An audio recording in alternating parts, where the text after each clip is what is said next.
everybody. Here we are, all ready to take you down to Pine Ridge for another visit with Lum and Abner, brought to you by the makers of Horlicks, the original malted milk.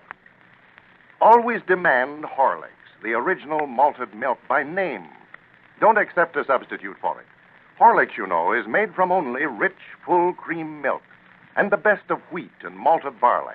That's why, for flavor and richness, and for results, too, Horlicks is so superior to imitations. Mere mechanical mixtures of skim milk and inferior malt powder, uncooked cocoa, and a high percentage of ordinary sugar. You can't expect to find Horlicks' nourishing, energy-giving qualities in those mixtures. No, Horlicks malted milk stands unequaled. Rich in precious vitamins and mineral elements, Horlicks is a great food drink for growing children. It helps children to develop sound and healthy bodies, good bones and teeth. And Horlicks is so delicious, so tasty, children never have to be urged to drink it regularly. Horlicks malted milk comes in both natural and chocolate flavor. Get a package of Horlicks from your druggist tonight. And now, let's see what's happening down in Pine Ridge. Yesterday, Lum announced that he and Abner were going into a new business in order to raise some immediate cash while their matrimonial bureau is getting on a paying basis. Abner is confined to his bed as the result of the fake automobile accident that Lum devised to arouse Elizabeth's sympathy so that she would listen to Abner's explanation of their recent misunderstanding. Abner is living in mortal dread that his wife might learn that the automobile accident was a fake, and that he and Lum have allowed Squire Skimp to swindle them out of their Jot-'em-Down store while she was visiting in Texas. As we look in on our old friends today, we find Dick Huddleston over at Abner's house discussing the accident. Listen. No, all I know is that automobile hit me. I don't know who it was or what kind of car or nothing. Well, I told Elizabeth I'd try to help her find out who it was, Abner. She was asking this morning if I wouldn't help her. Yeah, I know she's awful interested. She's been asking me questions about it all day. Well, she's pretty mad about it. I feel sorry for whoever done it if she finds out who it is. I reckon she told you what she done to Ezra Seastrong. Ezra? No. Well, she was out this morning trying to find out who done it, and she seen Ezra Seastrong sitting in his car, and his car had a bent fender and a broke headlight where he'd hit a cow last week. But she never asked him no questions, just reached in there and snatched him out and give him a good flogging, throwed him back in and walked off. But I know that Ezra never done it. No, I know it weren't Ezra. And I reckon the licking she'd give him would do him good anyway. Yeah. Well, I'd like to find out who it was that hit you, Abner, and see that he's dealt with for it. Well, sir, I don't believe we'll ever find out who it was. I just got a feeling that we won't. Well, I'll find out who it was if he's in Pine Ridge. Well, I wouldn't look too hard for him, Dick. I wouldn't want to cause nobody no trouble over it. You mean that you think it's all right for somebody to drive around town here at breakneck speed and run over you and break both of your arms and not even stop to see how bad you were hurt? Well, I don't think he aimed to do it. Now, I don't think he aimed to break both arms anyway. I think it was just an accident. Why, sure, I don't think you run over you on purpose, Abner, but you ought to be taught a lesson. There's too much reckless driving around here. Yes, there is. We've got speed laws here in Pine Ridge, and they ought to be enforced. Us citizens ought to get together and see that they are, too. Well, you're the constable. It's up to you to sit there and enforce, Abner. Yeah, that's right. I am, ain't it? Well, I don't think that feller hit me, though. I don't believe he was driving reckless. Well, he must have been if he's driving down the main street that fast and didn't even blow his horn. Didn't he blow his horn? Well, you said he didn't yesterday. I did. Well, he must not have then. I know I wouldn't tell no story about it. You don't know what color the car was, Abner, or anything about it like that, do you? No, I sure don't, Dick. I don't recollect the thing. Wait a minute. Come in. Well, howdy, Lum. Gentlemen. Well, Lum, Abner. Come right in. Draw yourself up a rocker there. Yeah. How you feeling today, Abner? Oh, all right. I'm tired of laying in bed this way. How's Elizabeth feeling? Elizabeth? I mean, is she still in a good humor with you? Oh, yeah, she's in a good humor now. Well, I think it's all right for you to get up and stir around a little, eh? Well, I don't know now, Lum. If I was him, I wouldn't get up for a few days yet. He had a terrible shock there, you know. Yeah, that's right. I forgot. You better stay in bed till you tell Elizabeth about us losing the Jot-'em-Down store, Abner. You'll have a shock worse than an automobile hitting you if you don't. Haven't you told her yet, Abner, that you and Lum aren't in the store business anymore? No, I just can't bring myself to do it, Dick. I know how mad she's going to be. Well, now, you better tell her. She's going to find out about it sooner or later, and I better get it off your mind right away is what you better do. That's what I've been telling him, Dick. Well, I started to this morning. I started to question her about it and asked her what she'd think if we was to sell the store. What'd she say? Oh, my goodness, she just blowed up. Said that was one thing that she wouldn't stand for at all. Just might now went into hysterics over it. But I calmed her down by telling her not to get excited about it, that we weren't going to. Well, now, you're just making bad matters worse talking that way. Yeah, you sure are, Abner. Yeah, I know it, but I couldn't help it. She made me promise that I'd never sell my interest in the store. And you promised her that knowing that you'd already sold it? Yeah. I'm just afraid I got myself out further on a limb than I already was. Well, Abner, won't you never learn to keep that big mouth of yours closed? Every time you open your mouth, you put your foot in it. Yeah, I know. Huh? Nothing. Well, it looks like you got yourself in a jam, Abner. Oh, well, Lum was just joshing about me putting my foot in my mouth. he just saying that. He knows that I can't do it. I mean about this store business. Looks like to me you fellas are going to have to get a stock of merchandise and get that store open before Elizabeth finds out anything about it. Grannies, I believe that's a good idea, Dick. Yeah, I know it is. I wished we could. Yeah. I ain't been happy since we sold out over No, there. me neither. I'd just give might nigh anything if we could start up again. Especially with Elizabeth feeling the way she does. All we got to do now is figure out a way to get the new stock of merchandise.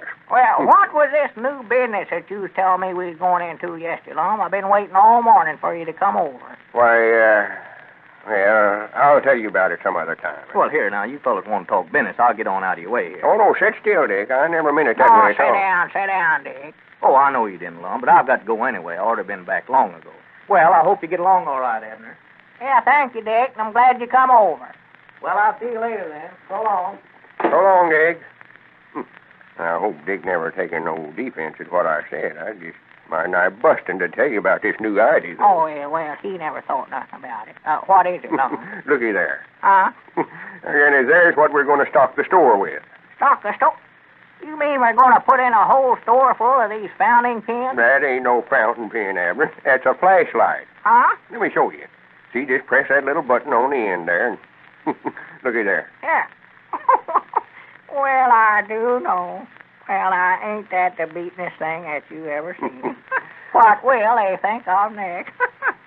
Well, I would have swore you could have read a letter with it. I would have. Well, I did, too, when I first seen it. The feller brought it out last night to show it to me, and I tried for 5 minutes to write with it. Yeah. About the time I decided it wouldn't work, he told me it was a flashlight. I dog it well. It's pure silver, ain't it? No, it ain't silver, Abner. That's polished aluminum. I never could speak that word. Yeah. Where's the business that we're going into, Lum? That's it, right there. You mean selling these flashlights? Yes, sir. We've got exclusive rights on it for Pine Ridge. I believe we can make enough money out of these to buy a new stock of goods for our store. Well, it's about as nice a gadget as I ever seen, Lum, but I don't know where we could sell that many or not. Why, sure we can. There's something for every member of the family. Sell the whole family one of them. See there, got a clip on it there and carry it right in your pocket like you would a fountain pen. Yeah, well, I do know. It's little, but it's powerful a flashlight as you ever seen. That Yeah. feller says it'll throw a beam 200 foot. Look yonder, look across there on the fur wall. Yeah? I dog it, the children will sure take to that, won't they? Oh, yeah, they can find 1,000 uses for it. Yeah. Grown folks, too, far as that goes. Handy to have around the house. Why, sure. Look in the attic, and down in the cellar, and dark closets, and all such as that. Natural. Handy for mothers to look in the children's throats with. Body driving an automobile oughtn't to be without one of them. Fixing flat tires and reading the road signs and one thing or another. I dog it, that is a handy little contraption, ain't it? It sure is. Oh. Yeah, I'd love to have one of them myself. And Elizabeth, now, she needs one the worst way to use out there at the barn when she's doing up her chores, or milking, feeding the stock, and stuff like that. That's what I say. Everybody needs one. Yeah. These things will sell like hotcakes. Well, the only thing, old Lum, just from looking at it, I'm feared they'll cost too much for most folks. What do they cost? Well, the price of them is 75 cents, but now, wait a minute. I ain't told you all my ideas. Yeah. I've got a way figured out to where we can let every man, woman, and child in the United States have one of these. Yeah, well, now, wait a minute now, Lum. You're covering a lot of territory there now. Here's my idea, Abner. I was thinking about getting some great big company interested in these, and natural, I thought about the Horlicks Malted Milk Corporation. Natural. You know, they was nice enough to send out the Pine Ridge News first. when all of our friends wrote in for it a while back. Uh-huh. So I just sat down a while ago and wrote Mr. William Horlick a letter, personal. Oh, well, I believe I'm catching on now. Listen to this. Mr. William Horlick, Racine, Wisconsin. Dear Mr. Horlick, we are sending under separate cover a fountain pen flashlight which we think you might be interested in using in an advertising campaign of some kind. Uh-huh. This is something that every man, woman, and child would appreciate having, and if you are interested, we can supply you with any number you want, as we are exclusive distributors for Pine Ridge. Yeah. Please let us hear from you by return mail. Your old friends, Lum and Abner. Well, I don't get Lum, you sort of outdone yourself on that letter. Now, that does sound fine. Well, it ought to. I spent enough time on it. Yeah. Abner, if Mr. Horlicks is interested in this proposition, we'll get that stock of groceries back in that store before Elizabeth ever finds out a thing about us going out of business. I dog it, I believe you're on the right track, Lum. Just go ahead and make me a half partner. I dog it. Well, if Lum's idea works, the old fellows ought to soon be back in the store business again.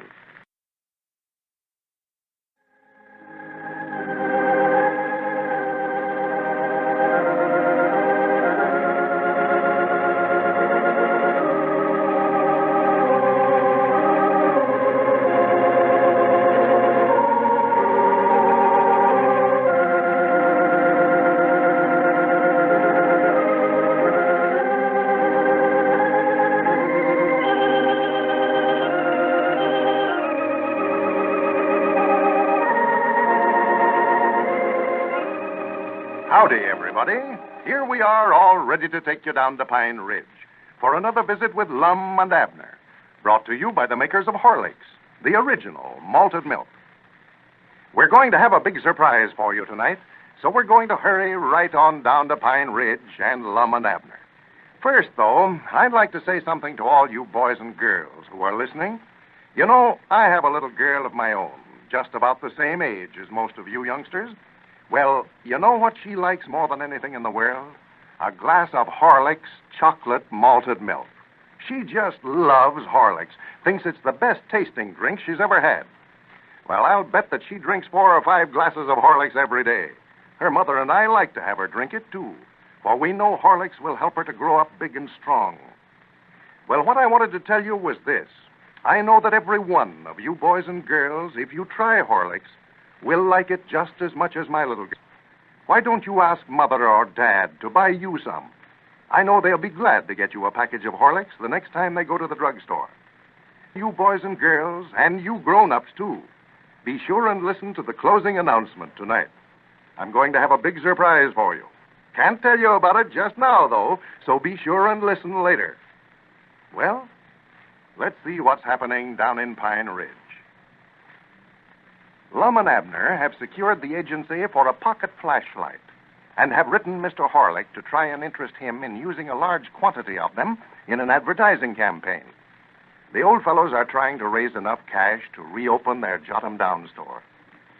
Well, as we look in on Pine Ridge today, we find Lum down at their old store building, which is now being used as headquarters for their matrimonial bureau. Abner, who has been confined to his bed since pretending to have had both arms broken in an automobile accident, is just entering the store for the first time since Lum conceived the idea of the fake accident. Listen. Well, for goodness sakes, Abner, what in the world are you doing out? I dog it, I got tired of laying up there in that bed.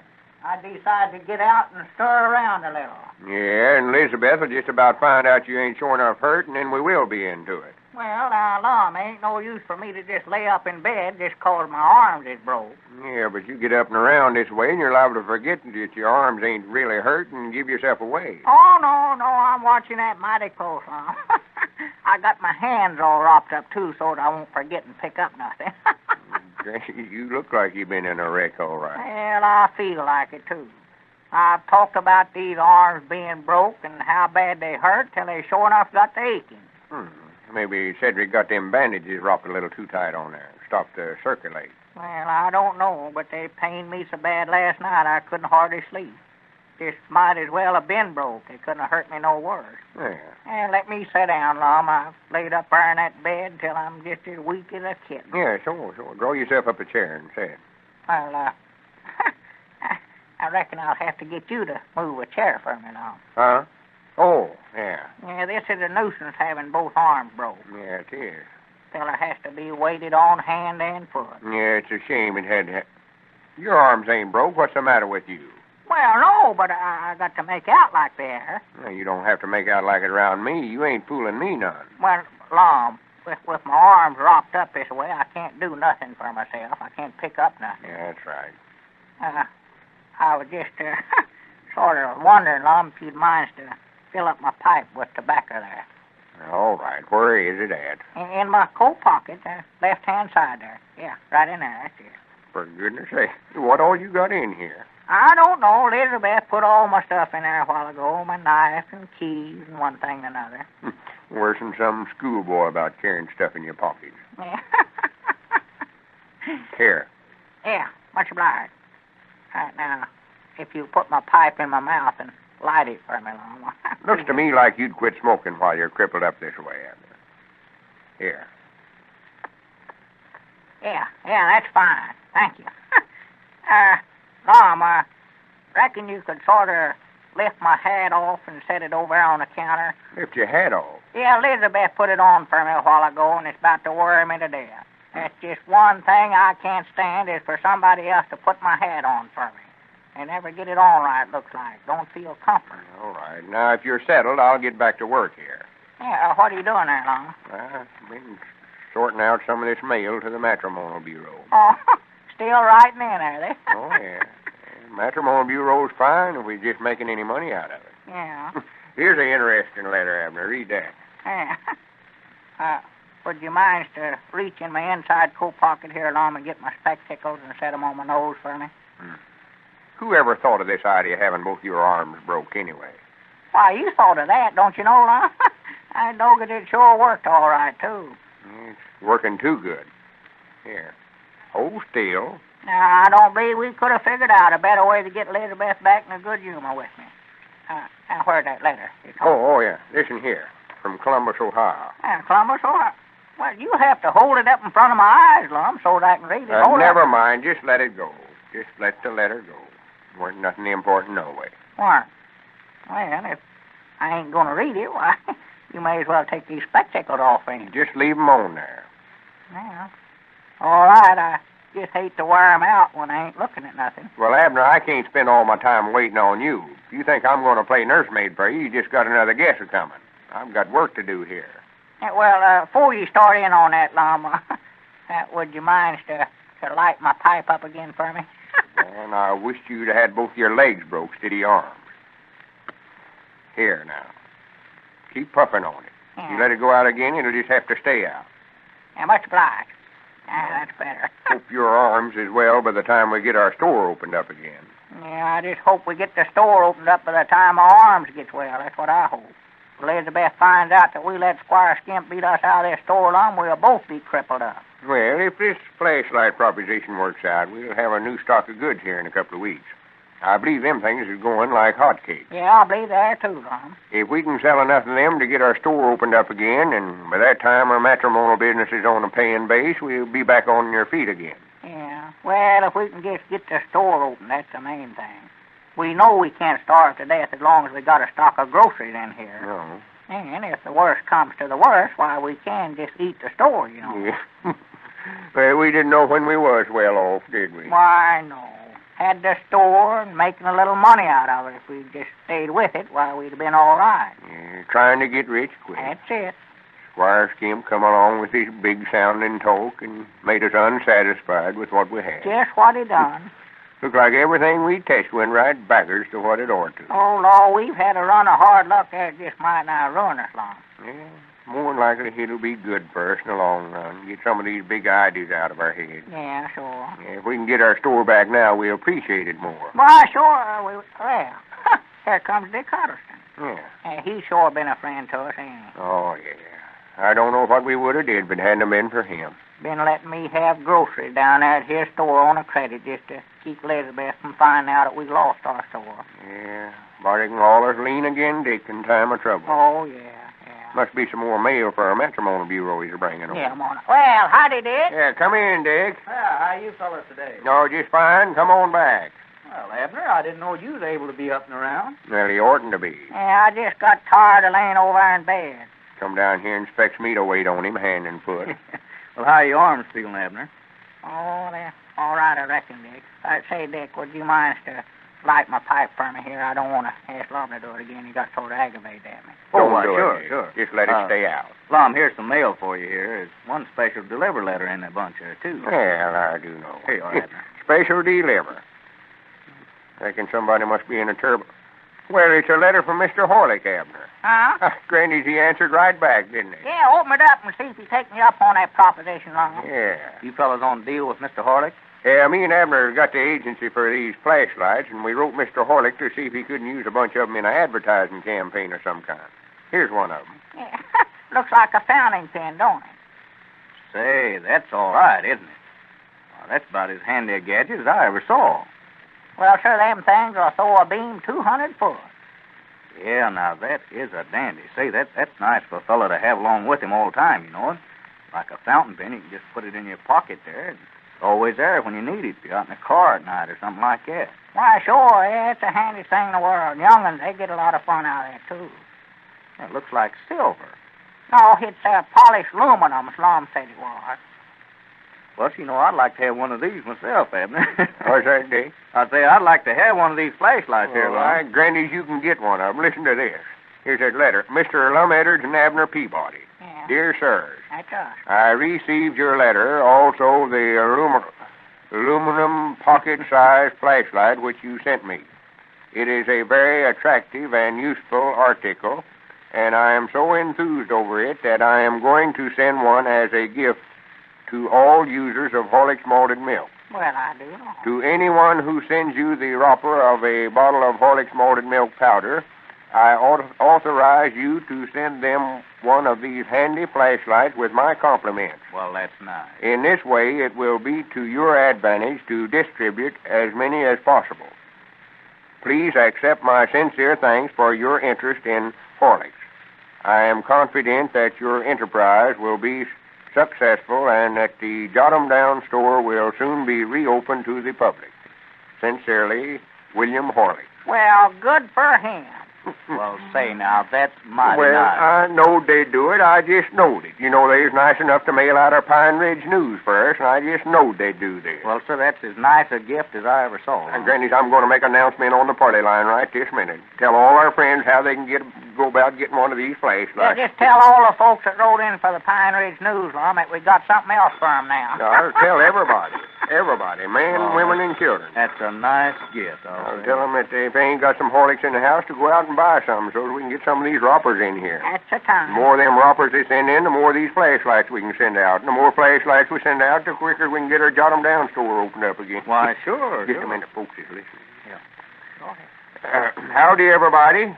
This is Lum Edwards talking. I've got an important announcement to make. Yes, You folks out on the party line has been awful good about writing to me and Abner. Oh, yeah. We never have called on you yet that you ain't ex-bonded. Not a time. We've tried not to impose none on your friendship, and that's why we don't hesitate a minute to ask all of our friends to write in for one of these flashlights the Horlick's Malted Milk Company is going to give away. All you've got to do is to send your name and address on the back of a wrapper from a bottle of Horlick's Malted Milk powder and mail it to me and Abner, and we'll see that you get one of these handy little flashlights. Well, it's true, folks. Mr. Horlick is going to give one of these aluminum pocket flashlights, complete with bulb and batteries, to every user of Horlick's malted milk powder. Now, here's how you can get one. To let us know you are a user of Horlick's malted milk, send us the wrapper from a package, any size, of Horlick's malted milk powder. Remember, it must be Horlick's malted milk powder. Wrappers from packages of Horlick's tablets are not eligible. Well, on the back of this Horlick's malted milk wrapper, write your name and your address, and then send it with 10 cents enclosed. That's just to cover the cost of packing and mailing your flashlight, which is a regular 75-cent value, to Lum and Abner, care of the station to which you are listening.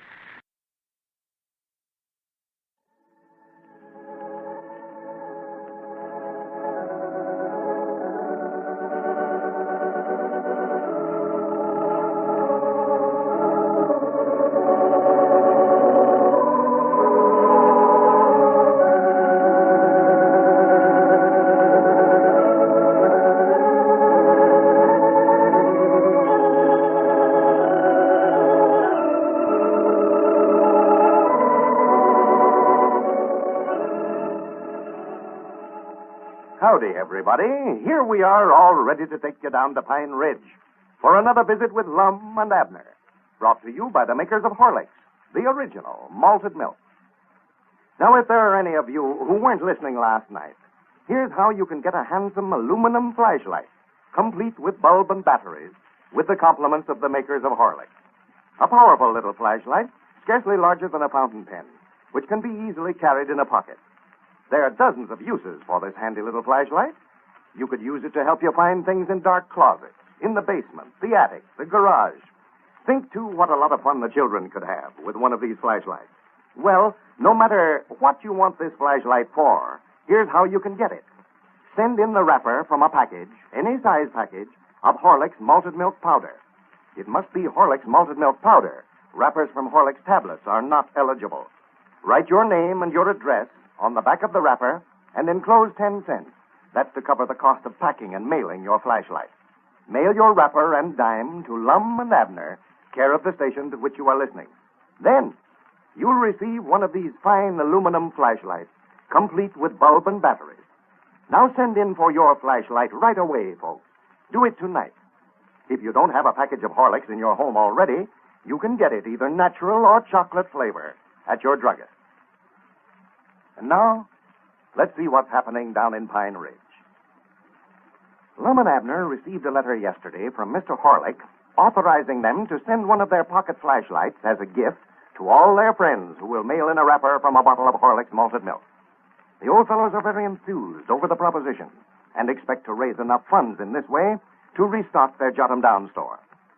As we look in on Pine Ridge today, we find Lum and Abner down at their empty store building, discussing their new enterprise. Listen.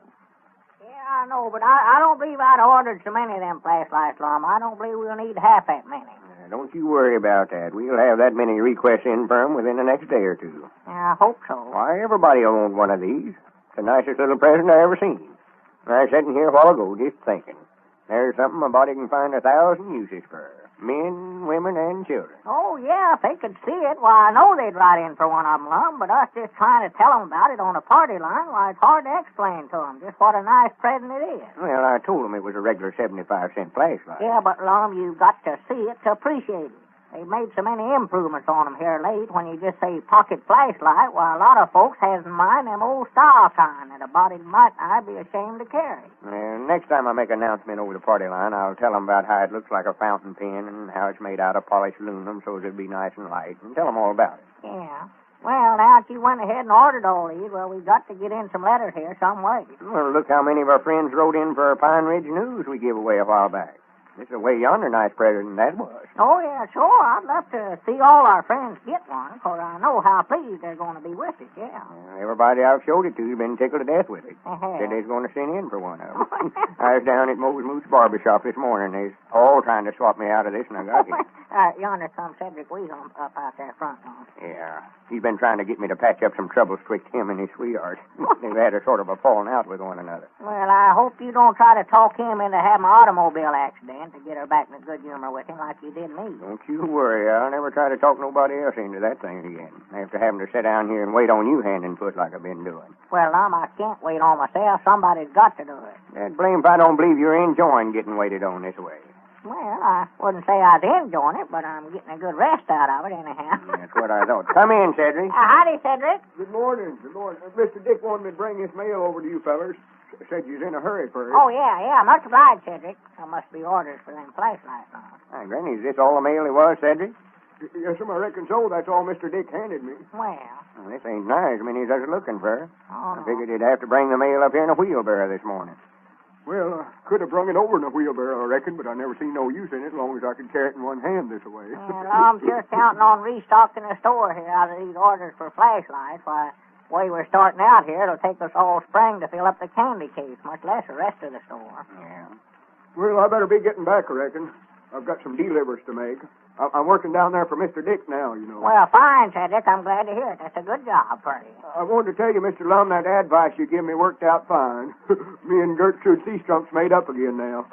Well, fine, Cedric. I'm glad to hear it. Yeah, Gertrude is a fine little girl. Fine little girl, Cedric. We're going to get married before long, I think.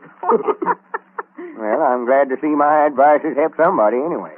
Recollect, Cedric, I'm justice of the peace whenever you get ready to have the knot tied. Drumming up business. Yes, I will. Well, expect I might as well get on back to the store. Well, much obliged for bringing the mail over, Cedric. Yeah, and if any more comes in down there, fetch it over first, Cedric. Yeah, bring it right over. Yes, I will. How many we got there, Lum? Well, there's 6 letters here. Well, I do know. Just 6.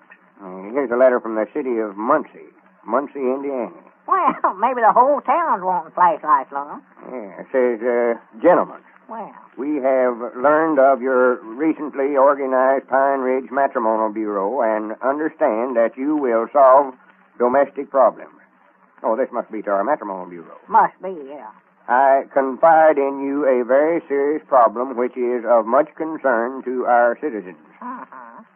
Granny Abner, we are getting importance when they get to writing us and wanting us to tell them how to run a whole city this way. Well, go ahead. You never did find out what he wanted there. It says, Susan and Mickey, 2 of the bears in McCullough Park, have lived together for over 2 years in domestic bliss. Well, But recently, Suzanne seems to be losing interest in Mickey. same old story, same old story. The question is, what can Mickey do to make his wife less irritable and restore harmony in his household? Yours very truly, William M. Hallman, Secretary. Doggy, they must be important people there, Lum, for the city to be writing about them. People. These is bears he's talking about.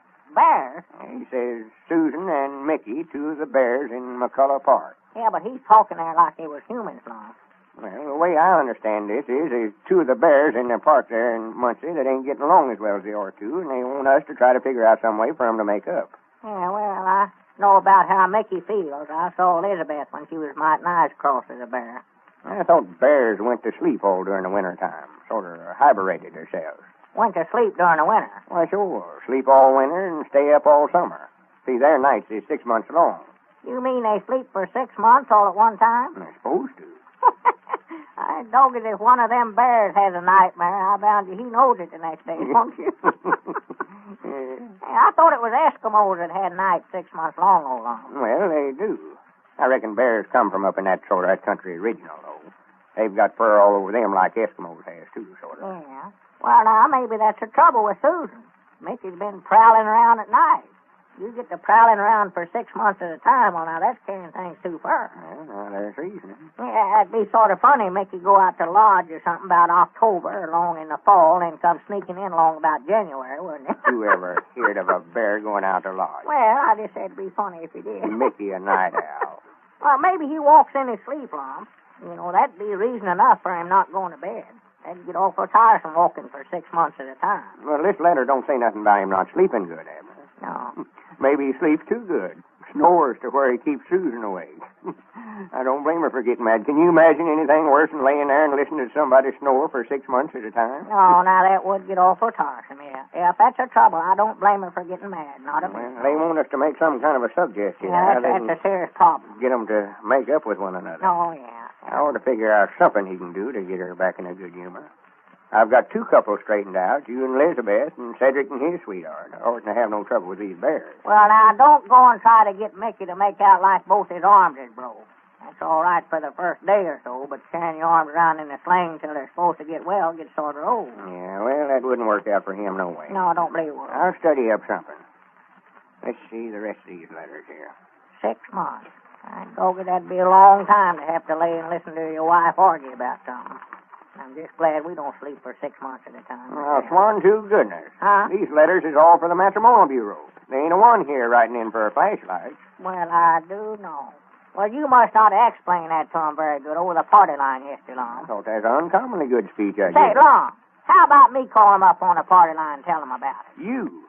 Well, we've got to do something if we're going to get a new stock of groceries for our store here. Yeah, but you can't make no speech, Abner. You don't know how to use enough big words. I'll call him up myself after a little. Yeah, I bet you I could get more letters than you did, Long. I couldn't do no worse than we've done today. I know that. You about get everybody on the party line, then forget what you're going to say. No, I'm just going to tell them that if they don't send in for these flashlights, that we're ruined. That's all. Now, you better leave all the speech making up to me, Abner. Out loud talking just sort of comes natural with me. It's inherent, I reckon. Well, now, Long, I've got friends out on the party line just the same as you have, and I'll prove it to you, too. I go there. I forgot, Long. You'll have to do the ringing for me. Oh, for goodness. Give the fire alarm ring. That'll get them to the phone. And I'll ring 'em, but you're just wasting your time. Nobody won't listen to your jabbering. You'll have to take the receiver off the hook, too, Lum. Hold it up to my ear. I may as well give the speech for you if I'm going to have to do everything else. Hey, dog it, I can hear them picking up a receiver. Well, go ahead and start your speech. Hello? Hello? They ain't going to answer you. Start talking. Oh, yeah. Hello? Tell 'em who you are. This is, who? You ain't forgot your name, have you? No, but it ain't the Pine Ridge Matrimonial Bureau, and it ain't the Jot 'em Down store. Now, who is it? Well, just tell 'em you're Abner Peabody. I'm Abner Peabody. Go ahead with the speech. I just want to tell all my friends that me and Lum is sending a dandy little pocket flashlight to all our friends that send us their name wrote on the back of a wrapper from a bottle of Horlicks malted milk powder. Goodbye. That's a great speech. That's got appeals to it. I'll eat every letter you get in here on an offer like that. All right.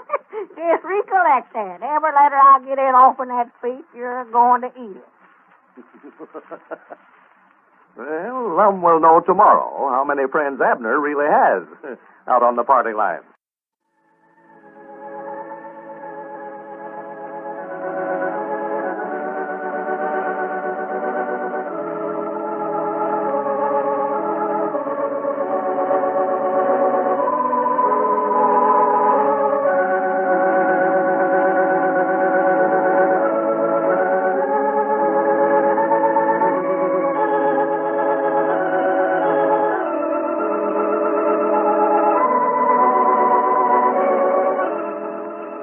Howdy, everybody. Here we are, all ready to take you down to Pine Ridge for another visit with Lum and Abner, brought to you by the makers of Horlicks, the original. All you boys and girls who are listening ought to send in for one of those flashlights that Lum and Abner are sending out to all users of Horlicks malted milk. Just think what a lot of fun you could have with this flashlight. I know that Dad and Mother will be glad to send in for one for you. To get one of these shiny aluminum flashlights, complete with bulb and batteries, here's all you have to do. Send in the wrapper from a package of Horlicks malted milk powder. Remember now, boys and girls, must be a wrapper from a package, any size package, of Horlicks malted milk powder. You can't use wrappers from packages of Horlicks tablets. Well, write your name and address on the back of that wrapper and send it, along with 10 cents, to pay for packing and mailing your flashlight, to Lum and Abner, care of the station to which you are listening. You got that? Then, Lum and Abner will send you one of these handsome and powerful flashlights, complete with bulb and batteries. Ask Dad and Mother to send in for your flashlight right away, tonight, before they forget it. You can get Horlicks malted milk powder, either natural or chocolate flavor, at your druggist, if you don't already have a package in the house. And now, let's see what's happening down in Pine Ridge. When Lum conceived the idea of having Abner pretend that he'd been in an automobile accident to gain his wife's sympathy and get him back in good graces at home, little did he realize that he would have to do the work for both of them at the office. So as we look in on Pine Ridge today, we find the old fellows down at the empty store building. Lum is busy going through today's mail, while Abner looks on. Listen. I wish I could help you there, Lum, but I can't do nothing with these arms in a sling this way. Yeah, of all the things we could have thought of to have wrong with you, we had to make out like your arms was broke. Yeah. I've got to do all the work, and you just sit around and take things easy. Well, now, it was your idea. You was the one that had the idea for me to make out like I'd been hit by an automobile. Yeah, well, if I'd have known I was going to have to wait on your hand and foot, I never would have thought of it, neither. Yeah, well, it ain't no use to argue about it now. We've done told Elizabeth that they broke, and we got to keep on making out like they are. Yeah. If she ever was to find out that we just made that story up, why, ain't no telling what she would do. Whip us both, that's about what she'd do. Yeah, maybe you better keep your arms in a sling for a while yet, anyway. Yeah, sure. See, I just figured at the time, if we made out like you were serious hurt, Elizabeth would get to feeling so sorrowful for you, she'd make up with you. Well, she did. She did. It worked all right. Yeah, I know, but I never stopped to think that it'd take 3 or 4 weeks for your arms to get well. No. Well, I never neither. She'd be mad enough to bite if she knowed we'd been fooling her, wouldn't Oh, me. Well, of course, she'd be mad over that, all right. But if she knowed that she'd been waiting on me, feeding me and all that, and me just laying up there in bed when there weren't nothing wrong with me, she'd just about pull that house down right on top of me. Well, I can tend to the matrimonial business and sending out these flashlights all right, but Grannies, I want you to have them bandages off of your arms there by the time we get the store opened up. I ain't going to wait on all the customers by myself. I can tell you that right now. Yeah, I was just thinking last night, Lum, if they don't get well by the time we open up the store, maybe I could just be the president, and all I'd have to do is just sit around and sort of boss things. Be the president? Yeah, I could be the president of a new store, you know, even if my arms was still broke. Abner, have we got to have another argument about who's going to be the president? Well, no, I don't know that we have to have an argument. Well, good. I'm glad to hear it. All we got to do is just decide right now that I'm going to be it, and then we get ready to open up for business, why, it'll all be settled. Mm-hmm. You've got it all figured out, have you? Yeah. Yeah, I thought that up over at the house last night. Well, you better go on back over to your house and do some more thinking, for you ain't got it right yet. I ain't. I've always been president of the Jot 'em Down store, and I aim to keep on being. Yeah, well, Lum, that's just the reason that I'm going to be it this time, too, because you've always been it. What do you know about being president? Nothing. How much experience have you had? None. Who's the best qualified for the office? I am. Well, here, wait a minute. If you're going to ask the questions and give the answers both, well, I ain't got a chance. That ain't no way to have an argument. I ain't trying to have no argument. I'm just telling you so you won't be disappointed. You may as well get that idea out of your head right now. I'll be the president. Yeah, you may be the president, but I ain't going to get the idea out of my head. I'll tell you that right now. I guess I got all the say-so about that. Yeah, best thing to do is just let it go for right now. When the time comes, I know you'll see the light. See the light? Yeah, you'll have time to think it over careful and forget yourself and think of the good of the Jot 'em Down store. Yeah. Well, I went through all this mail here now. We've got 256 letters here wanting flashlights. 256? Yes, sir. Yeah. I just been waiting till you got all through sorting them, Lum. Waiting? Get busy eating them. Eating them? Yes, sir, you said yesterday that you'd eat every letter that them friends of mine sent in. I want to see you do it. Well, here, there ain't no way of telling whether these letters come from that announcement you made yesterday or the one I made the day before. Huh? I ain't going to eat them unless they say on there that they wrote in because they heard you talking on the party line. Oh, just backing out on your word, huh? I know, I ain't a backing out. I knowed you wouldn't get no letters, Abner. That speech you give yesterday more likely kept more folks from writing in than anything else. Backing out, that's what you're doing, just backing out. Why, they never even mentioned your name in the letters, not one of them. Or did they say they heard your announcement? Well, no, they never come right out and said so, but I know in reasons that's how come them to write in. Yeah, naturally you'd claim it. Well, I wish they'd have put on there what you heard. If I wouldn't make you eat a flock of them, my name ain't Peabody. You think all these folks wrote in just because they heard your announcement on the party line? Yes, sir. Most of them. Oh, sworn to goodness, Abner.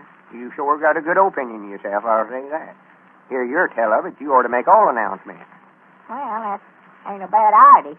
We get a heap more orders for them flashlights, I'll say that. All right. If you think you're so smart, I'll tell you what I'll do, just to show you which one of us is the best at out loud talking. What's that? Well, you was complaining about wanting to be president of the Jot 'em Down store when we get it opened up. Oh, you gonna let me be it, No, Lum? no, wait a minute now. We'll just leave it up to our friends to see who's going to be it. Our friends? Yes, sir. Just let them decide which one of us ought to be president. Just make an announcement over the party line and tell them when they send in a robber for one of these flashlights just to write on the back of it which one of us they want to be president. Oh. If they want you, why, they can write Abner. Yeah. If they want me, they write Lum across it. Then we'll let each one of them robbers count as a vote. And the one of us that gets the most of them is elected to the office. Well, that's fair. Why, of course it's fair. Yeah, it's just fair enough. I'll just take you up on that proposition. Fine. All right, I'll just make an announcement over the party line right now, then. Tell everybody about it. Well, here, wait a minute. How about me making an announcement? Yeah. Well, all right, we'll both make it then. Yeah. I'll get them on the party line. Yeah, I want to be sure and remind them to vote for me. Now, wait a minute. We ain't going to have none of that going on, Abner. We'll just explain it to them and let them decide themselves which one of us they want to vote for. Ain't going to have no mudslinging in this campaign. Huh? I say, we ain't going to have no mudslinging. Ain't going to throw mud at one another. Well, whatever give you the idea I want to throw mud on you anyway, for goodness sake. I never said nothing about throwing mud on me. I said we're not going to throw mud at one another. Well, how are we going to throw it at one another without getting some of it on us? We ain't going to miss every time, Lum. I know that. I can throw straight. I ain't talking about real mud, Abner. Well, I never seen no other kind. Mud's mud to me. What I mean, Abner, we don't... Wait a minute. Folks is listening. Oh. Don't get to hear us arguing about it. No. Hello? This is Lum Edwards talking. And Abner Peabody. I just wanted to tell all you folks out there on the party line that me and Abner is having a sort of a contest to see which one of us is going to be president of the Jot 'em Down store when we get it opened up. Yeah, vote for me. Wait a minute, Abner. Huh? When you send in for one of these flashlights we're giving away, be sure and write on the back of the wrapper which one of us you want for president. Yeah, me. If you want me, why, write Lum. And if you want Abner, write Abner. But if you want me, write Lum. Peabody for president. Vote for Abel Abner. Recollect, we're leaving it up to you folks out on the party line to decide which one of us gets the office. We just leave it to your good judgment to see that I get elected. And don't forget that I got both arms broke. I'm pitiful. Goodbye. Well, for goodness sake, Abner. Huh? Appeal into their sympathies. If I catch you pulling a stunt like that again, I'll fix you to where you can call them up and tell them you got your neck broke, too. Well, I just want to get all the votes that I could. Yeah, you store into them when you done it, too. Huh? Your arms ain't broke, and you know it. Why, Oh, no. That's right. I forgot about that. If you're going to start running things that way, I'll get out here and get me a campaign slogan and go into this thing right. Well, I just thought we wanted to get all the votes we could first. That's all right. I'm going to get out tomorrow and stump speak the county. And I'll get out and stump speak the county, too, then. That's just what I'll would do. be a good campaign slogan. Let's see. Abel Abner, the people's fearless protector. I don't get it. I know that's what I'll do. That's my old constable Wait a slogan. I'll minute. use it, too. There's our ring. Huh? I'll bet it's somebody calling up right now telling me they're going to vote for me. Yeah, if it is, I'll cut them wires. Hello? Huh? Oh, yeah. Yeah, he's here. Just a minute. Wait a minute, Elizabeth. It's your woman, Abner. Oh, you have to hold the receiver up to my ear now. Oh, for goodness sake. Hello? Oh, I'm feeling all right. You done what? Oh, my goodness, I wouldn't have did that, Elizabeth.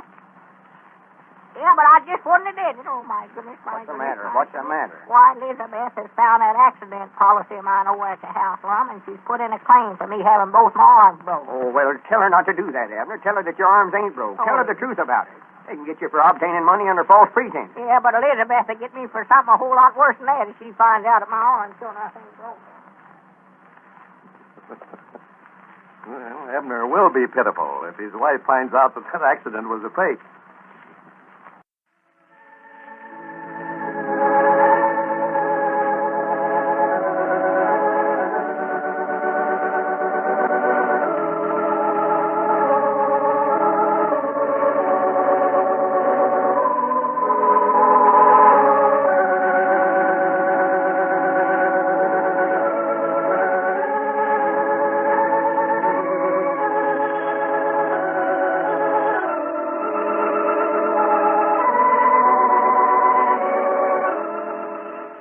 Howdy, everybody. Here we are all ready to take you down to Pine Ridge for another visit with Lum and Abner, brought to you by the makers of Horlicks, the original malted milk. In just a minute, we're going to see what the old fellows are doing tonight, but on our way down to Pine Ridge, I want to advise you to be sure and send in for one of those handsome aluminum flashlights that Lum and Abner are sending out to all Horlicks malted milk users. Send in your request right away. This powerful, really useful little flashlight will come in mighty handy every day of the year. It would cost you 75 cents if you bought it at the store. But here's how you can get it with the compliments of Lum and Abner. Send in the wrapper from a package of Horlicks malted milk powder. You may use the wrapper from any size package, but it must be from a package of Horlicks malted milk powder. Wrappers from Horlicks tablets are not eligible. Well, write your name and your address on the back of this wrapper and enclose 10 cents, which is only to cover the cost of mailing and packing your flashlight. Then, mail your wrapper and dime to Lum and Abner, care of the station to which you are listening. Now, that's simple enough, isn't it? And that's all you have to do to get one of these handsome aluminum pocket-sized flashlights, complete with bulb and battery. Send in your request tonight, folks. Lum and Abner want to hear from every single one of their many friends. And I'm sure that those friends will gladly take advantage of this chance to express appreciation of Lum and Abner and their sponsor, the makers of Horlicks. And now, let's see what's happening down in Pine Ridge. Yeah, there's been nothing but trouble ever since Lum sent Abner's pictures out to the lady applicants of the Pine Ridge Matrimonial Bureau. The latest development is that Abner's wife, Elizabeth, thinking that her husband has really been seriously hurt, put in a claim for damages on an accident insurance policy that he had. Well, as we look in on Pine Ridge today, we find Lum and Abner down at the empty store building, which is being used for headquarters for their matrimonial bureau. The old fellows are very much concerned about the predicament in which they now find themselves. Listen. Oh, it just got me worried to death. I don't know what to do. Well, Abner, you can't go ahead and collect damages from the insurance company when you weren't even in no automobile accident. Well, what am I going to tell them? That adjustment feller's supposed to be out here tomorrow to settle it. I don't know, but I know if you go ahead and collect damages from them, it's obtaining false money under pretense. Yeah. Oh, my goodness. Oh, me. How come Elizabeth to call up the insurance company in the first place? Why, she just happened to run across that accident policy over at the house yesterday, so she just telephoned them right up and told them that I'd been hurt, had both arms broke, and wanted a settlement. She thought that I'd forgot about having the policy. Maybe we could just explain to that adjustment feller that you weren't sure enough hurt and ask him not to tell Elizabeth nothing about it. Yeah, but she'd find out something was wrong, Lum. They never paid me something. 2 broke arms, why, they'd have to give me something. And she'd just about go in there and tear the place up if they never paid me nothing, then they'd have to tell her. Granny, this is getting more complicated all the time. Can't tell Elizabeth now. Oh, no, I'd rather go to the penitentiary and have her find out that accident of mine was a fake. Oh, yeah. Looks like you can get yourself into more trouble than any one human I ever seen. I spend half my time getting you out of scrapes. Well, if I never followed your advice, I wouldn't get him in the first place. This whole business started when you sent them pictures of me out to women that wrote into the Matrimonial Bureau for a husband. Well, I never had no ideas that one woman was going to fall in love with your picture and come down here to see you, though. Well, I never neither, but she did. And then when Elizabeth found out about it and got so mad, why, it was your idea for me to make out like I'd been in an accident and got both arms broke, too.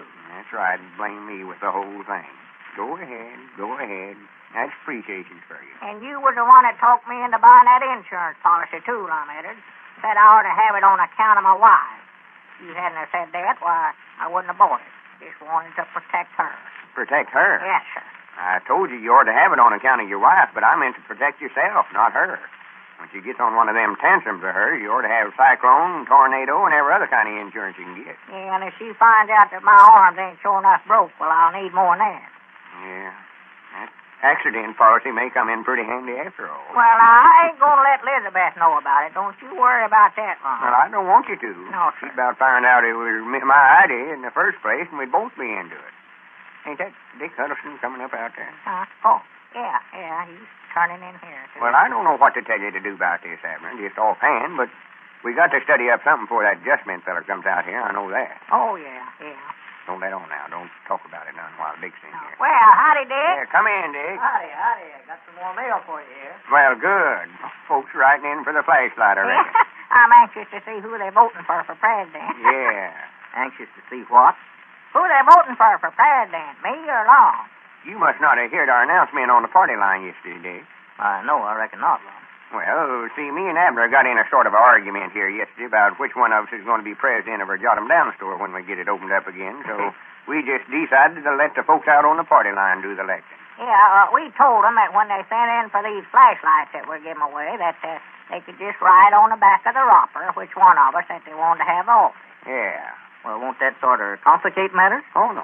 They have to write their name and address on the back of the wrapper anyhow. Won't be no trouble to write mine or Abner's name on there, too. What if they don't want either one of you to hold the office? Well, they don't have to vote on it. Oh, no. It don't make no difference to them. They don't have to say one way or the other. No. It ain't got nothing to do with us giving away the flashlight. Just a sort of a contest me and Abner's running on the side twixt ourselves. Yeah. Well, that's a fair way to decide on which one of you is to be the president, all right. You fellas usually have a little argument about it. Yeah, well, we figured this would illuminate all that. Yeah, this'll be the first time that I've ever been president as long as we've been in business. Well, wait a minute. Don't start that. You ain't elected yet. Yeah. See, I'm just doing this to prove to Abner that it ain't only me that thinks I'm the best qualified for the office. Well, I don't want to get mixed up in this at all, fellas. I'm anxious to see, though, which one of you gets the most votes. Well, I figure I'll be elected about 3-1. Happy. Conservative. sassy. Maybe a few folks that'll vote for Abner. Don't know no better. Yeah, well, now, let's just look at a little of this mail that come in today and see how it's run. Yeah, Granny, I'll just show you. Well, I better get on back to the store, fellas. I just run over with this mail. I figured if you fellas want it, as soon as you get it. Yeah, well, that's mighty thoughtful of you, Dick. We appreciate it. Yeah, much obliged, Dick. Yeah, so long. So long. Now, before we look at these, Abner, I want to warn you not to be disappointed when you open them up and they're all voting for me. Don't want you to have no hard feelings over me. Yeah. Yeah, look at that in there. Abner, first one. Huh? Oh, but this in here says Abner, too. Yeah. Must be some of your relations writing in. Well, I do know. Well, here's two more from Elon. Look at that. That bland. Don't reckon they got our names mixed up. Here's another one for you. Uh-oh. Here's one for you, Lum. Well, good. There's somebody that knows a president when they see one. I reckon all yours just happen to be on top there. I know. Well, no wonder. Look there. Look who sent it in. Who was it? Lum Abner, Pine Ridge. Oh, did I vote for myself on there? Yeah, you wrote Lum Abner for president across there. Well, I'll swan do that. Just force a habit, I reckon. That is, writing my name. I don't mean voting for myself. I aim to vote for you, Abner, just to be sure that you got one vote in. Yeah. Well, good. Here, you can just change it, Lum. Just rub your name out there and then write mine in. Well, I don't think you're allowed to do that, though, Abner. Huh? I don't think you're allowed to change the votes after they've been sent in that way. Hey. Oh, we get to doing that, no telling where we'd wind up at. I dog it. Here's two more for me, Lum. Look there. Let me see. For the land's sake. Granny, something's wrong here somewhere. Can't figure this out. Let me read that. Dear Abner. Yeah. Oh, I put a note on there to you. Yeah. I am voting for you for president because you have both arms broken, and I feel sorry for you. Well, bless her heart. Bless her little heart. Listen here, said this might lie the same thing, too, Lum. Well, and looky there. There's another one voting for you, just on account of your arms being broken. Well. Yeah, I see now. Yeah, that's a reason. Just on account of them feeling sorry for you. You done that yesterday when you told them out on the party line that you had both your arms broke. Yeah. Yeah, that was a good idea. I'm glad I put that in there. Well, it ain't fair. It's cheating. Your arms ain't broke, and you know it. You're just peeling to their sympathy. And, Granny, I'll put a stop to that right now. Yeah, what are you fixing to do now, Lum? Wait a minute there. Never mind. Well, recollect now, you said that we weren't going to have no mudslinging now, I ain't going to sling no mud. I'm just going to straighten out a misunderstanding here. The very idea of you telling everybody yesterday that you was pitiful. I ordered just took it. Wait a minute. Folks is listening. Be careful what you say now. Howdy, everybody. This is Lum Edwards talking. I've got a little announcement to make about me and Abner running for president. I sure got his goat that time. A lot of you folks voted for Abner because you felt sorry for him. Well, I just want to tell you that there ain't a thing in the world to that story about his arms being broke. Well, Dad, blame you. His arms ain't no more broke than mine is. We just made that story up to fool his wife. I've always been president of the Jot 'em Down store, and I'm about the only one in the company that knows anything about running it. And I just want to remind you that when you're making up your mind which one of us to vote for, just figure out which one of us is the best qualified for the office and vote for me. I thank you. Granny, that ought to hold you. I'd be shamed to death if I was you, Lum. Claiming your arms was broke just to get votes. Of all the unfair methods. You're just mad because everybody's voting for me. That's the whole trouble, Lum Edwards, and you know it. And I put a stop to it, I know that. I'll bet you don't get a vote tomorrow. Blame your ornery hide.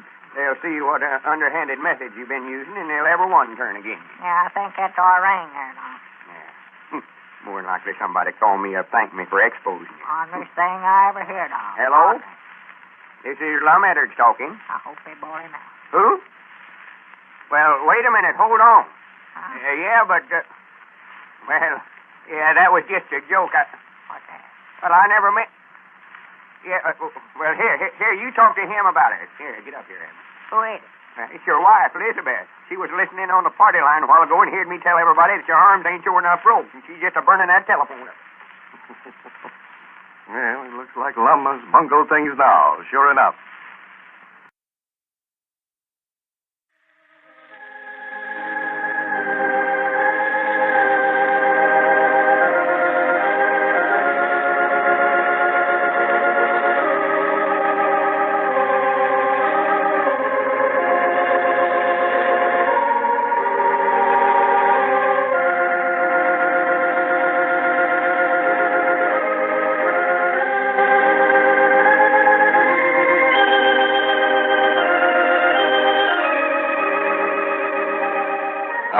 everybody. Here we are, all ready to take you down to Pine Ridge for another visit with Lum and Abner, brought to you by the makers of Horlicks, the original malted milk.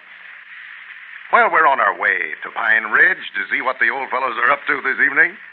Let me tell you a little more about this flashlight that Lum and Abner are sending out to all users of Horlicks malted milk. So I'd be able to know what I was talking about, Lum and Abner let me borrow one of these flashlights. Got it here with me right now. Suppose I describe it to you. All right? Well, it looks like a fountain pen. It's just about the same size, and on it there's a good, strong clip, just like a fountain pen has. That's to keep the flashlight from falling out of your coat or vest pocket if you want to carry it around just as you do a pen or automatic pencil. And when you press that little button, well, that's when you're going to get the surprise of your life. Why, you wouldn't believe that anything as compact as this could throw out such a powerful beam of light. I tell you, folks, this little flashlight is certainly a peach. Every single one of you ought to send in and get one. That's easy enough to do, you know. Just send in the wrapper from a package of Horlicks malted milk powder. Can be from any size package, either natural or chocolate flavor, but it must be a Horlicks malted milk powder wrapper. What I mean by that is that wrappers from Horlicks tablets are not eligible. Now, write your name and address on the back of this wrapper and enclose 10 cents to cover the cost of packing and mailing your flashlight. Then, mail your wrapper and dime to Lum and Abner, care of the station to which you are listening. And in return, Lum and Abner will send you one of these handsome pocket-sized flashlights, complete with bulb and battery. Now, don't put off sending in for your flashlight. Do it right away. Do it tonight before you forget it. And now, let's see what's happening down in Pine Ridge. Well, Lum and Abner are very much concerned right now over the fact that Abner's wife, Elizabeth, has discovered an accident policy of Abner's and has put in a claim for damages on account of his recent accident. The old fellows are afraid to tell Elizabeth that the accident was a fake, that Abner has not been hurt, and yet they don't want to accept any money from the insurance company on a false claim. The adjuster is expected in Pine Ridge today. As we look in on the office of the Matrimonial Bureau, we find Cedric Wehunt there in response to an urgent call from Abner. Listen. No, I just called you over here, Cedric, to remind you to be sure not ever mention to nobody if my arms ain't sure enough broke. Well, I ain't told nobody, but Ma said she heard Mr. Lum make an announcement over the party line yesterday, and he was telling everybody that there weren't nothing to that story about your arms being broke. Yeah, I know. Lum got mad in here yesterday. My wife heard it, too. Well. We had a terrible time getting her straightened out on it. I had to get Lum to go over there and tell her that he just done that for a joke. He told her he knowed she'd be listening in. He just want to have some fun out of her. Did she appear to believe him? Yeah, she's all right now, but Lord me, she was mad at a wet setting hen yesterday. If she finds out the truth now, why, it'll be... It's like I get to thinking about it so hard that I recollect it better than ever then. I believe the best way is for me not to try to recollect to forget it. Yeah, well, you ought to know better than anybody else, Cedric, whether you forget best when you're remembering or remember best when you're forgetting. Well, let's see. I'm getting sort of mixed up on it now. I forget whether I'm supposed to remember it or forget it. Forget it. That's what you're supposed to do. Yeah, but I forget what it was I'm supposed to remember to forget. Well, fine. You're doing all right then, Cedric. You've done forgot it.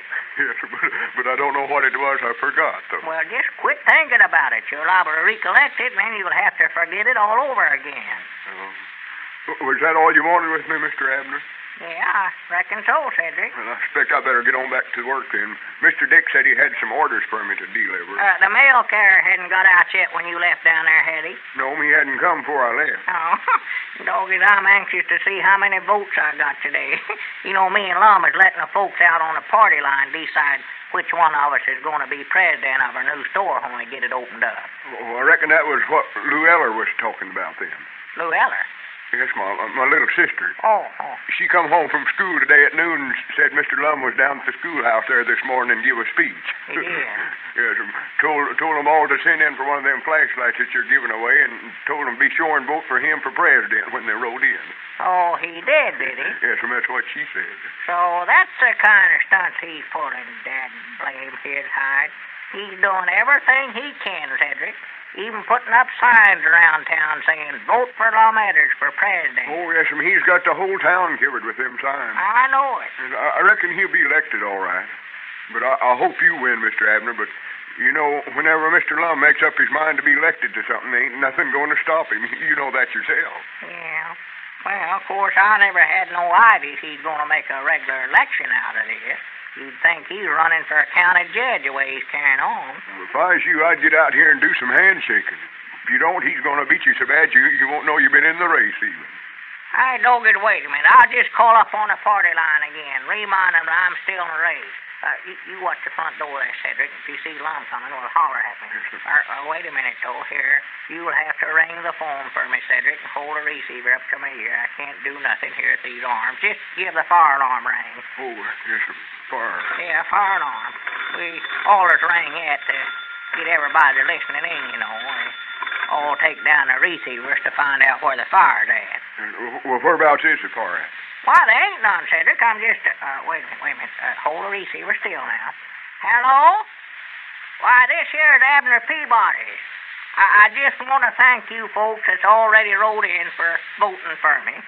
And just as quick as you get your flashlight, why, I wish you'd show it around to your friends.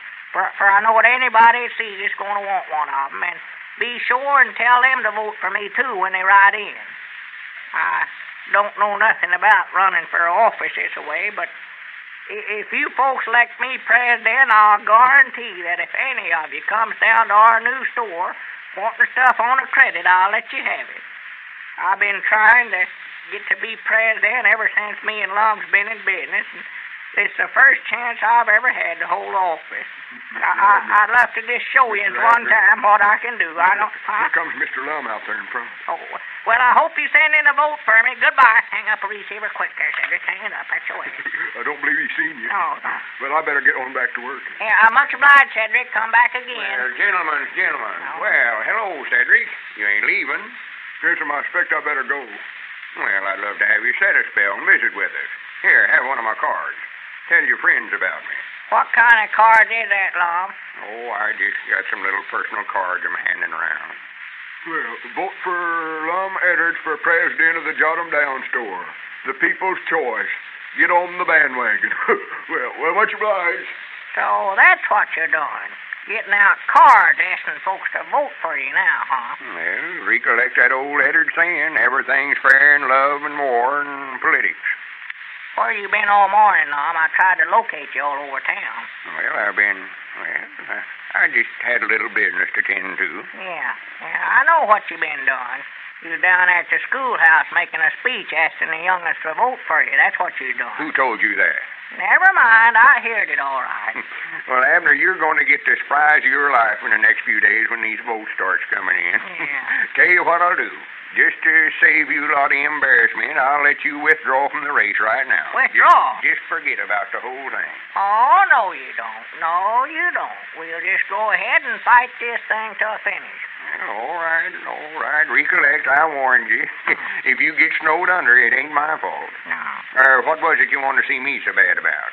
Why, that Justment feller from the insurance company was out this morning wanting to make a settlement on my accident. He was. Whereabouts is he at now? Why, done went back, I reckon. Well, you explained to him that your arms weren't showing enough broke. Were you just making out like you was hurt on account of your wife, didn't you? No, that's what I wanted to tell you, Lum. I never had a chance. He went over there to the house first, and Elizabeth called me to come over there, and by the time I got there, why, he'd already told her that he was willing to settle for $200, and he brung out a check for that amount with him. Well, you never taken it, did you? No, I never, but Elizabeth did. Her and Pearl's over there now figuring out what all they're going to buy with it in at the county seat tomorrow. Oh, my goodness. Abner, if she cashes that check, they can send you to the penitentiary for obtaining false money under pretenses and get me for being accessories to the crime. Well, I couldn't help it, Lum. I wanted to tell him that my arms weren't broke and that I never had nothing coming to me, but, well, I just couldn't bring myself to do it with Elizabeth standing right there. Now we're into it. Oh, me. Well, whereabouts is the check at now?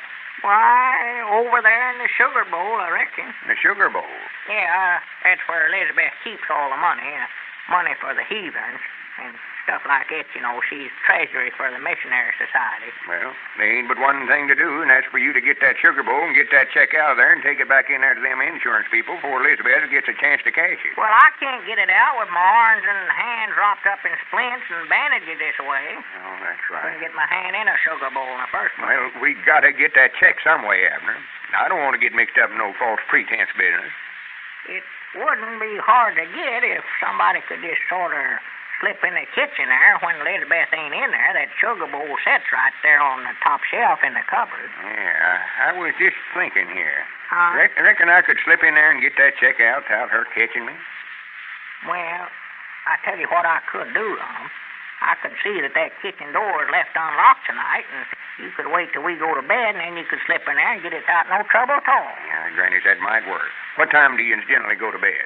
Well, now, that's the trouble. We don't get to bed very early. It's generally 8:30 or 9 o'clock before we ever turn in. Well, Granny, you leave that kitchen door unlocked tonight, Abner, and I'll slip over and get that check and take it back to the insurance company tomorrow. Tell them the truth about it. And this is the last time I'm going to try to help you, though. From here out, you can get yourself out of your own scrape, right? Well, if Lum doesn't get that check back tonight, it looks like Abner will be in some serious trouble.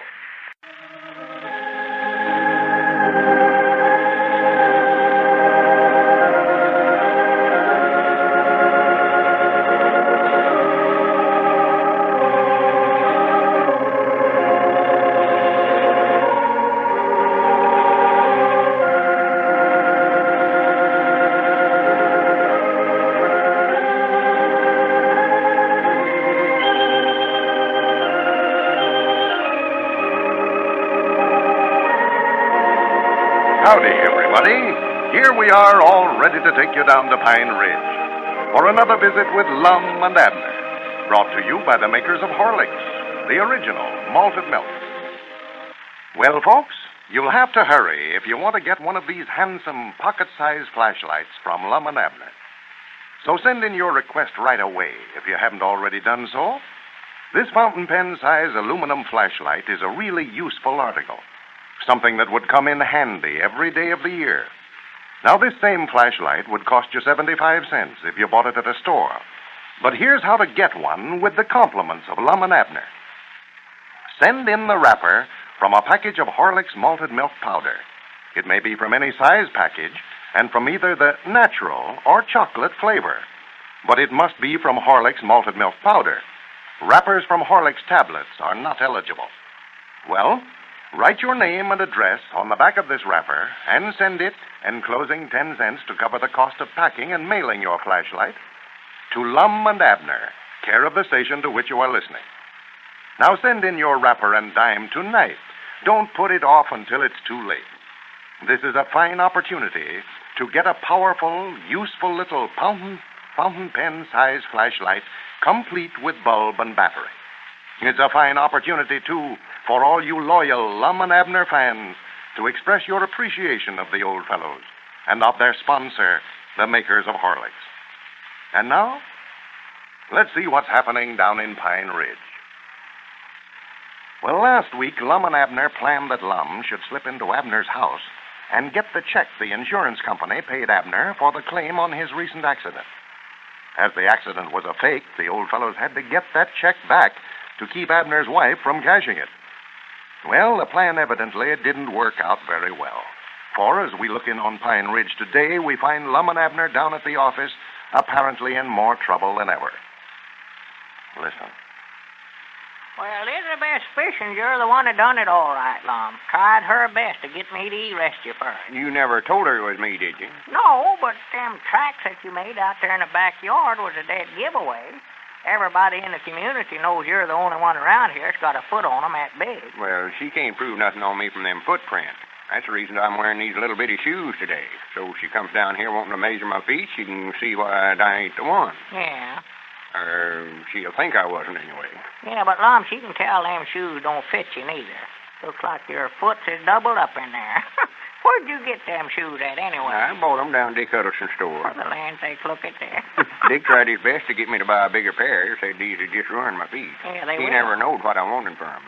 Well, you are going to ruin your feet, too, Lum. I noticed you a while ago hobbling around here like your feet was just killing you. And they are, too. But I'm going to have to stand it till this thing sort of blows over. Yeah, well, ain't no use to wear 'em while we're just sitting around the office here, Lum. Why don't you take 'em off and rest your foots for a while? Feared do. Feared I never would get 'em back on. Granny, my feet are swole up there to where I couldn't even get my old shoes on now. Well, the whole thing would have worked out all right, Lum, if you hadn't made so much noise. It sounded like you was tearing the whole house down. I never heard so much noise in my life. That's how come Elizabeth to go back in the kitchen to see what was causing all the ruckus. Yeah, why didn't you come back there? You're the man of the house. You'd have come back there like you're supposed to. When you heard all that noise, you could have told her it was a cat making that noise or something. Yeah, well, I would have, but I weren't for sure that it was you, Lum. I figured it was, but be just about my luck for it to have been a sure enough robber, so I just thought I'd let the woman go back there and tend to it. I never stopped to think that I'd be robbing your house if I slipped in there and got that check for you. No, I never thought about that part of it, neither. And that's all I've heard ever since. Folks asked me if I knowed Peabody's house was robbed the other night. Well, it's your own fault, Lum. You couldn't have made no more noise if you'd took a stick of stove wood and beat on a cook stove back there. Well, the trouble was I had to stand up on a chair to reach that sugar bowl. She had it clean up on the top shelf of the cupboard. Yeah, well, that's where she always keeps it, right up I there. run my hand down the sugar bowl to get the check out of it and got my hand stuck in it and couldn't get it out. Well, That's how come me to fall. Got to pulling on that sugar bowl, trying to get it off my hand, and tipped the chair over, and when I hit the floor, I must have busted the sugar bowl. yeah, that money that Elizabeth had in there was just scattered all over the kitchen. Yeah, I forgot about you telling me Elizabeth had the Missionary Society money in there, too. Yeah, well, she's the treasurer, you know. That money was for the heathens, all them nickels and dimes. Well, I hung on to the check all right, and jumped up and run just fast as I could and got out of there. Well, I heard Lead barking at you. I knowed you must have been running. Yeah, why didn't you tie that dog up? You knowed I was coming over there. Well, Lord me, I figured old Lead knowed you so well, Lum, and he wouldn't bother you now. Oh, he was all right when I went in. I stopped and petted him a little, but I reckon when I come out of there, I went by him so fast he never knowed who it was. I know he sure put me over that barbed wire fence in a hurry. Tore a whole piece out of my pants. He did. Yeah, looky there. For the land's sake. That ain't a very good job of patching, but it's the best I could do. Yeah, well, I reckon that cloth there'd be hard to match up you got there, yeah. Yeah. Well, you just ought to be glad of one thing, Lum, and that's that Elizabeth never catched you. Lord me, she grabbed her shotgun as she went back there, and she'd have sure plugged you. She'd have saw you. Yeah, has she come down any today? Well, yes, but she says she's going to find out who done it if it takes her the rest of her life. Well, I aim to take the check back to the insurance company the next day, but, Lord me, there's such a to-do about it, I'm feared to move. Yeah, no, it wouldn't do to take it in there now. I wished I could get shut of it. I'm feared to have it on me. Yeah, well, you don't want to take it in there, Lum, for the insurance company just about tell Elizabeth who brung it in there, and she'd know that you was the one that broke into her house. I never broke into your house, Abner. You left the back door open, and I just walked in. I know, Lum, but she thinks somebody did anyway. Yeah, this is a fine howdy-do. Me trying to help you out of some trouble, and I get myself into it. Yeah. Now, very idle. The justice of the peace and the president of the school board slipping around here feared they'll get him for robbing a house. Yeah, Lum, we better stop talking about there comes Dick Huddleston. Yeah, for goodness sake, don't let it slip around him. Hey, he got his arm full of mail there. Yeah. Reckon it's more folks riding in for them flashlights. Them things is going like hotcakes, ain't they? Yeah, I told you they would. Yeah. I knowed it. If they keep sending in for 'em this way, it won't take us long to restock the store here. No, it won't. I was counting up Saturday. We've got enough now to put in a stock of flour and feed. Well, Lum, I believe we ought to just start buying stuff. We can open up a store here, whether we got a complete stock or not. When we send out enough flashlights to buy a case of pork and beans, well, I just call up the wholesale house and tell them to send them out. Well, what's the rush about? Well, if I'm going to be the president, I want to hurry up and get started. Well, we don't know yet who's going to be president until all the votes is counted. Yeah, well, Lord, I can tell already, Lum. I'm going to be elected. Yes, sir. I can tell that the way they're coming in here. That one vote that you sent in for yourself is the only one you've got so far. Yeah, well, I think my friends is Just been sort of holding back till the last. Let you get a big lead and then snow you under. Well, howdy, Dick. Yeah, hello, Dick. Come in, come in. Mail here for you, fellas. Well, fine. Just lay it there on the counter, Dick.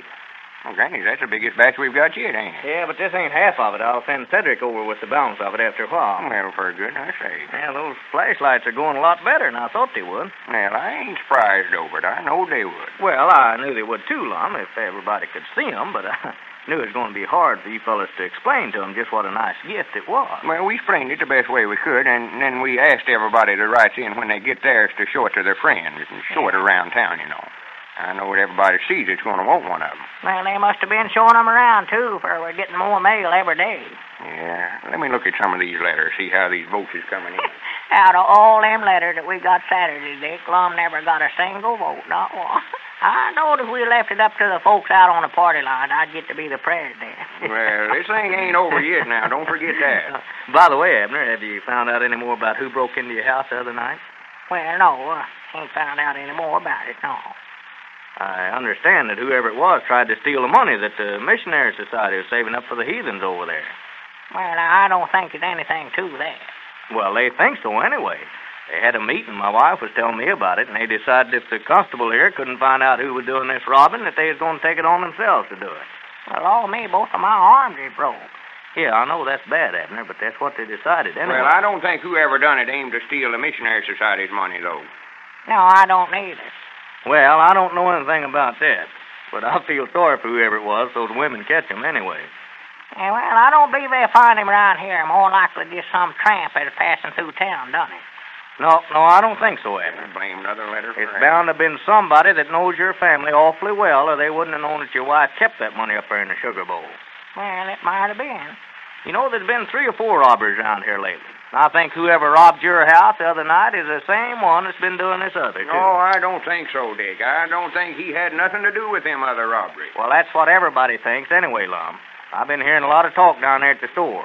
Most of them thinks that you can catch a fella that robbed Abner's house while we'll have the one that's been doing this other robbing. Well, I wish folks would keep their nose out of it. I'm the constable here, and I'll find out who done it if they just give me time. Yeah, just leave it up to Abner. Well, the thing that makes me mad about it is bound to be some prominent citizen here in the community. Somebody that's posing as their friend, or they wouldn't know so much about these different houses. Every house that's been robbed, while they've taken stuff that nobody but a close friend of the families would know where it was at. Well, I don't think they ought to be too hard on them if they find them, Dick. Might be a mighty fine feller. No, sir, Lum. I haven't any patience for anybody that'll steal, especially somebody stealing from their friends. And if they ever catch him and I can help prosecute him, I'm going to see that he gets all that's coming to him. I don't care how good a friend of mine he is, neither. We've got to make an example out of him. Now, I bound you we'll all be surprised when we find out who done it, if we do. That's what I say. It's somebody that we all trust. Bound to be. I hope they catch him and expose him, too. They ought to run him out of town. That's what they ought to do. There ain't nothing to him. I don't think whoever done it aimed to do it. Sort of an accident, That I was think. our ring, Lum. You'll have to answer it on account of my arms being broke. Yeah, all right. Hard to look at them letters anyway. Granny's there. Just found 1 vote in there for me. Out of all the letters I've read, that's 2 votes for me. Now, Hello? Them two must have been mad at you. Eddard's talking. Who? Oh, just a minute, Elizabeth. I'll hold him up to the phone. Here, Abner, I'll hold the receiver for you. It's your woman. Oh, well. Hello?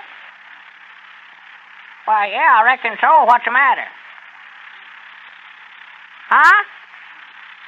Well, all right, Elizabeth. Yeah, I'll be over in just a minute. Oh, my goodness alive. What's the matter, Abner? Why, Elizabeth says she found a clue over there that we can find out for sure now who it was that broke into her house, and she wants me to come right over there and she wants to do it. Well, with this feeling existing in Pine Ridge, it's going to be just too bad if they find out that it was Lum who broke into Abner's house.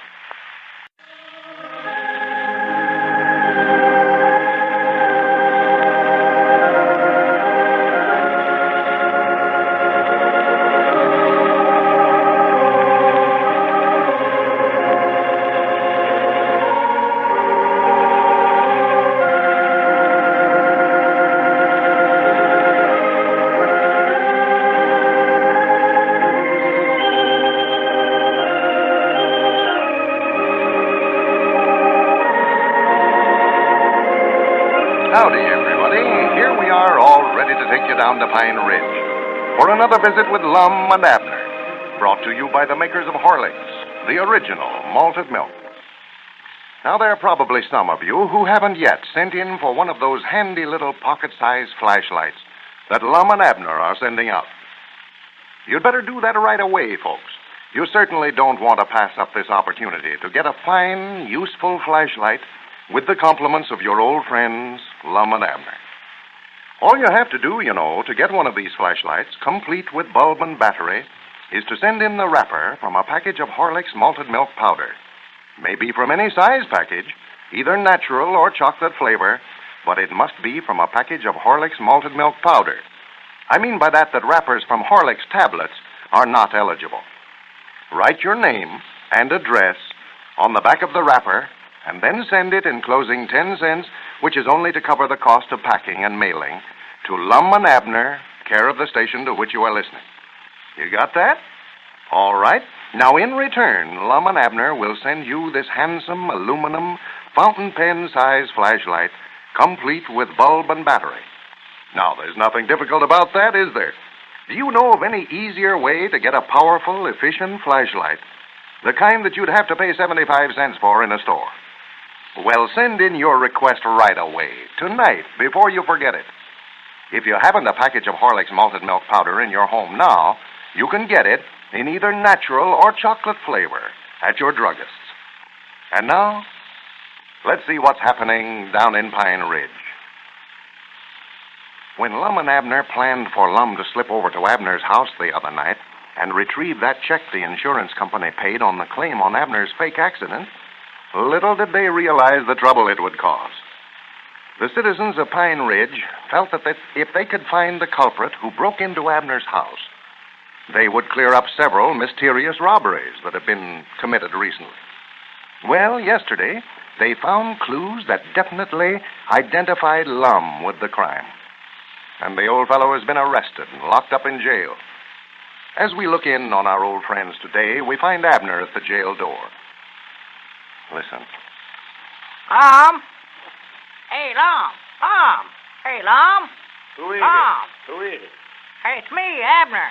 Are you asleep? No, I just sitting here studying. Well, I just come over to tell you how sorrowful I am about this whole thing, Lum. Oh, that's all right, Abner. I ain't blaming you none over it. I never hated to do anything so bad in my life, but there just weren't no way out of it. Why, of course not. You're the constable here, and you can't let friendship keep you from tending to the duties of your office. I just hate to see you locked up in jail this way when I know you ain't guilty, Lum. Well, I'll be out of here before long. Grandpappy Spears is out raising a bond for me to bail me out. He is. Now, come on in. Sit down a while.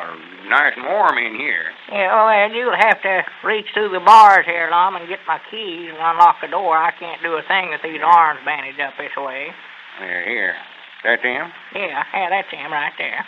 Just unlock the door now, Lum, and shove it back open that way for me. Yeah.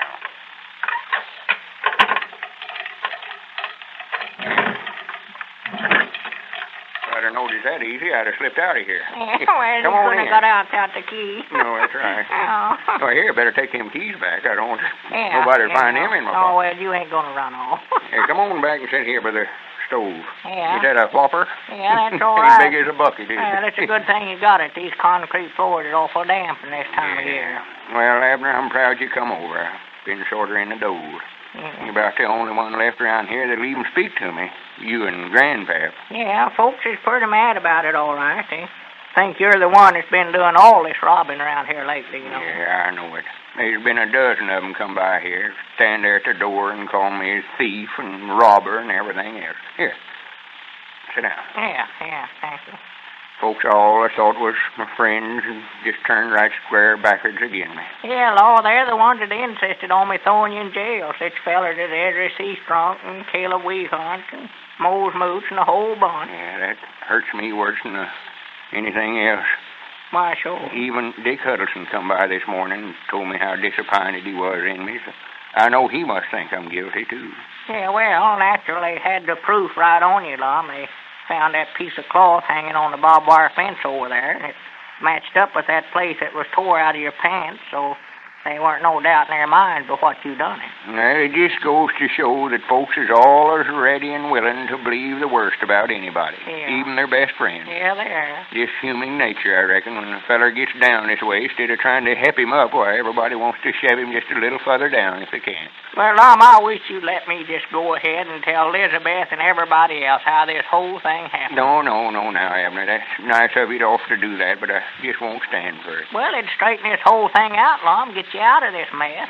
Get me out of trouble, all right, but I'm just afraid it'd cause a lot of trouble twixt you and Elizabeth. If she found out now there weren't nothing to that accident, that you just been making out like you'd hurt, no telling what she would do. No. Might break up your home over there. You can't never tell. Yeah, but maybe we could just tell her, Lum, that the reason that you broke into the house the other night was just to get that check that the insurance company gave me before she could cash it. Well, the trouble is, Abner, you can't tell her part of it without telling her the whole story. No. And if you just stop and think back, we've told so many stories to Elizabeth, she'd lose all the faith she ever had in you if she found out the truth now. Yeah, well, I don't know what to do. I hate to see you sitting down here in jail, having everybody down on you over something that ain't your fault. Special when you just done it to help me out. I just don't feel right about it. Oh, well, now, don't worry about it. I just feel like I'm the one that ought to be in jail instead of you. No, now, there ain't no use of standing chances of breaking up your home over there. Don't matter none about me. I ain't got no family that this'll reflect on. Nobody that cares for as that goes. I'll be out of here quick as Grandpap gets back with that bond anyway. Well, you just got to get out, Lum. The mail is stacking up down there at the office. I never seen the like of it. Well, fine. There's still riding in for the flashlight, huh? Lord, Aimed to ask you about that. yeah.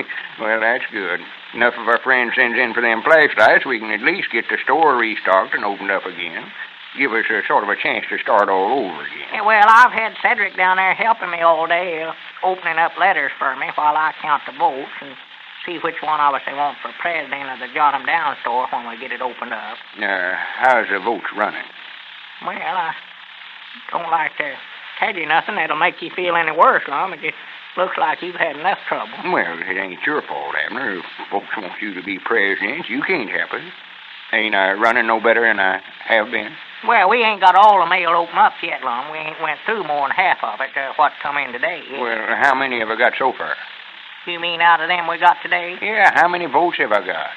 Well, you ain't got none yet, Lum. It's all been for me. But now, I wouldn't feel bad about it now, for maybe you've got some votes in them that we ain't opened up yet.